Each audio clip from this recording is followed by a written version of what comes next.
সমস্ত সিপিআইএম এর ভাই বন্ধু শুনুন, সমস্ত বামপন্থী সমস্ত কংগ্রেসীদের উদ্দেশ্যে বলছি, ভোট কাটার রাস্তায় গিয়ে পিছনের দরজা দিয়ে তৃণমূল কংগ্রেসকে ফিরিয়ে আনবেন না।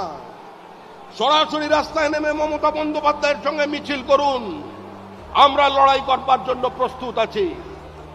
নো ভোট টু বিজেপির আড়ালে চক্রান্ত তৈরি করবেন না।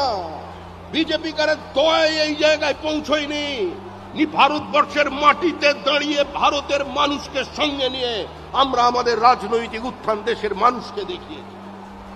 তাই যার যার পতাকা আছে, ওই পতাকাগুলো কিছুদিনের জন্য একটু আলমারির ওপরে তুলে রাখুন, পথে নামুন, তৃণমূলকে সরান, তৃণমূলের বিসর্জন দিন। 2026-এর নির্বাচন তৃণমূলের বিসর্জন। তাকিয়ে দেখুন বাংলাদেশের দিকে।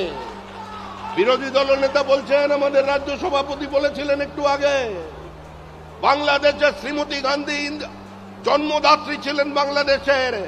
আজকে তার কুশপুত্তলিকা বানিয়ে তার উপর রোজ থুতু ফেলছে, আর তার নামাঙ্কিত লাইব্রেরি 70,000 বইতে আগুন লাগিয়ে দিয়েছে। ইন্দিরা গান্ধী কালচারাল অ্যাসোসিয়েশনকে ধূলিসাৎ করে দিয়েছে।